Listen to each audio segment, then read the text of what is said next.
Hello YouTube, this is Asatsu5 and I got a knife review for you today over the Cold Steel Kris Voyager.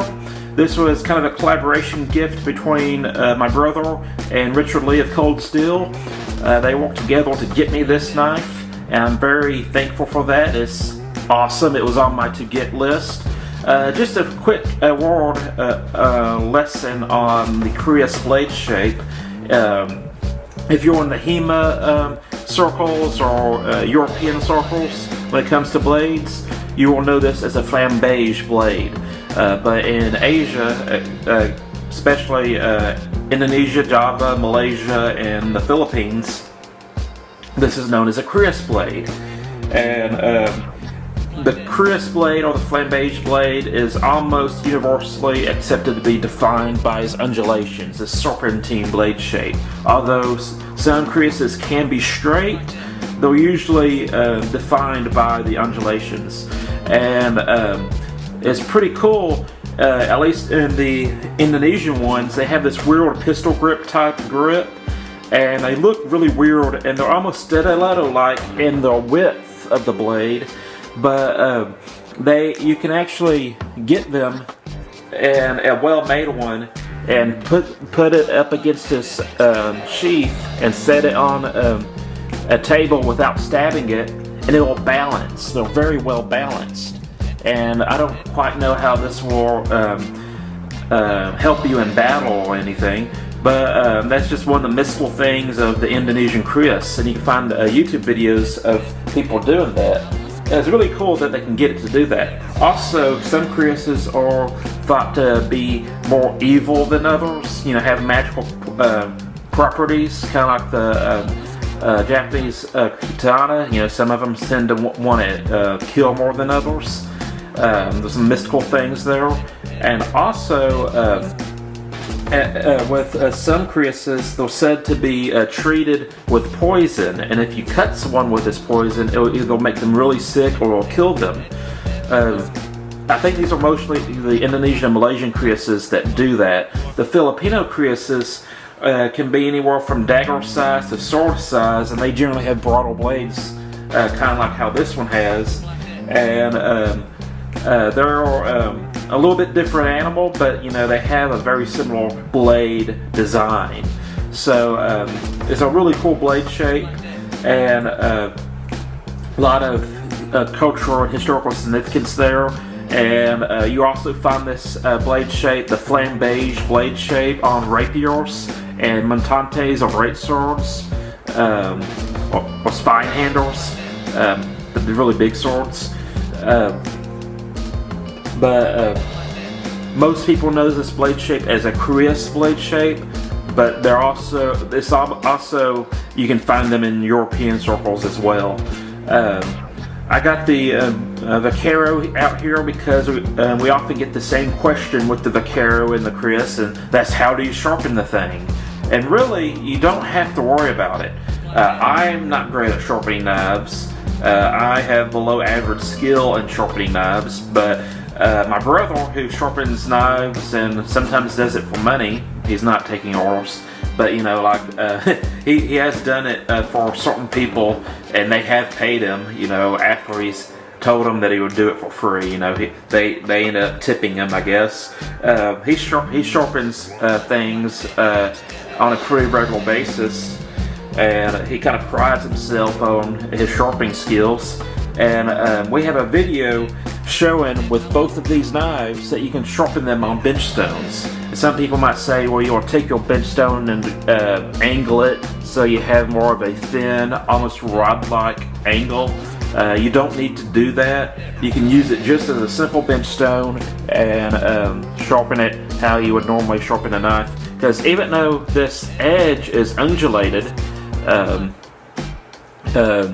the grind itself right here is flat. So if you hold it at a particular angle and swipe it across the stone, it's going to keep that alignment through the whole entire length of the blade. And so it's really no different than sharpening a straight blade. Now I will point this out, that it thickens up on the spine right here. You have a relatively thin spine, and then it thickens up right here for some apparent reason. I really don't know why. I don't know why they did that. I'm going to just assume they did it for strength purposes, but I don't really think it's necessary. But I don't think it's going to bother anything in cutting performance. But I will say this when it comes to the Kris Voyager versus the Vaquero Voyager. I think the Vaquero Voyager is a little bit better off for self-defense applications, especially the serrated one. If you catch someone's arm with this and they don't pull completely straight back, they pull up a little bit, it's going to cut them. You actually have the ability to pin limbs with this, and it's a very good thruster. And so I think this serrated is a little bit better tactical wise, but I have found this knife to be very good for utility purposes. And even though I've described this tip as almost like a hawkbill tip, it really isn't. And that's really not a great comparison. It looks like it has a claw-like action going on there, and I have used just the tip for cutting open cardboard boxes, cutting tape and using it to kind of hook and pull. But this tip is pretty much in line with the pivot. And as you can see, it's very stabby. It wants to poke in, it wants to pierce. So don't think of this as a claw like that, even though it kind of has that look to it. And if you angle it, it kind of has that ability. But it's really a very well-made blade shape. It pierces, you can stab with it, you can cut with it.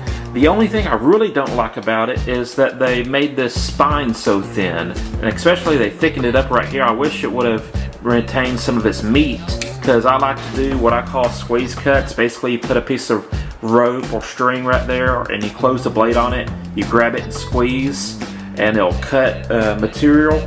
I use that to cut weed eater string. That method to cut weed eater string, and having that really thin spine, it makes that action slightly uncomfortable. But other than that, I really have no complaints. Something that I figured out with this blade is that this little hump right here acts a lot like a butcher blade. If you look at a Hudson Bay knife, or butcher knives are meant to place on the animal's stomach and then push, and the flesh catches right here on this hump, and you can just kind of push the belly open on when you're skinning game. For hunters, you'll know what that means, but for my non-outdoorsy friends and viewers, basically you insert the tip underneath the skin resting on the belly, and then you push up, and it kind of zips that belly skin open without puncturing the stomach itself. And I find this very useful for cutting. This process very useful for opening up envelopes. You stick this in the point in the edge of the envelope, and you press, and it slides that envelope right open, and opens it up real nice without damaging a lot of the contents that's in the envelope. A lot of times, if you just stick the blade in there to its hilt and cut, you'll actually cut the contents of the envelope. So that was something that we discovered with this, that is very good at opening up packages in mail. Is obviously going to be good at cutting up rope. If you're going to be using this on a cutting board like this, as you can see, you're kind of hitting it with that one hump, and expect it to kind of have a similar cutting action to a tanto. You're focusing a lot of the edge of the blade on a particular point on the cutting board, so you're not going to be able to rock with this or really use it as a kitchen knife. I mean, you can cut stuff in the kitchen with it, but to me, if you want to cut stuff with a folding knife on the kitchen, I think you'll be better off with the Espada, the clip point Voyager, or using an actual kitchen knife. I have used this in the kitchen, but to me, it's not a great kitchen knife. It's a 5.5-inch blade, which is the largest blade I can legally carry on school property without written permission. So a lot of times when I'm going to work at the school, if it's going to be a one-blade option, it's usually a Vaquero or a Voyager. If I'm going to carry more than one blade and have a utility blade and a self-defense blade, I might carry a smaller blade, because really 5.5 inches for me is not a great EDC blade length. It's not my preference. I love 4-inch, 3.5-inch blades for EDC jobs. But for those times that you need a little bit extra length, you want these that has a hardcore cutting task, maybe delimbing a branch or cutting down a sapling, which I've had to do. You know, they'll be like, "Hey, go cut this down," and you know you're away from a machete. These 5.5-inch blades do have some chopping capabilities, and when I say that, I mean cutting green saplings. They can do that job somewhat well, and I have used these 5.5-inch knives for green saplings. You bend them, put some pressure on them, snap them, they come right apart. So I like to have at least one 5.5-inch or larger knife, and then a EDC knife that's not as scary to some and is a little bit easier to do stuff like cleaning your fingernails, cutting string, and stuff like that. You know, it's more mundane tasks. This is Austin blade steel, which is a new blade steel for me. My brother's used it a lot more than I have, but I think this is my first introduction to Austin. So far it's worked great. No rusting or anything like that. Sharpens up relatively easily for me. I usually use a Sharpmaker because flat bench stones are difficult for me. Like I said, this blade shape doesn't change how you sharpen it on a bench stone, but me as an individual suck at sharpening at a bench stone, so I usually use the Sharpmaker and sharpen up real nicely for me, and it's been a very good using knife. It's been a good user, and I've really enjoyed it. Opens up and functions well, has the triad lock, which is extremely strong, and let's see, where is this made?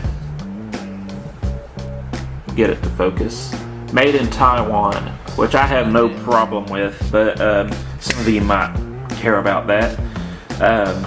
Well, that's it. That's the blade. I have really enjoyed using it. I was going to do a Battle Blades video with it, but my brother beat me to the punch. But I'm using my new camera, and hopefully that means as I get used to using my new camera, I'll be able to film some more Battle Blades videos, maybe solo without my brother.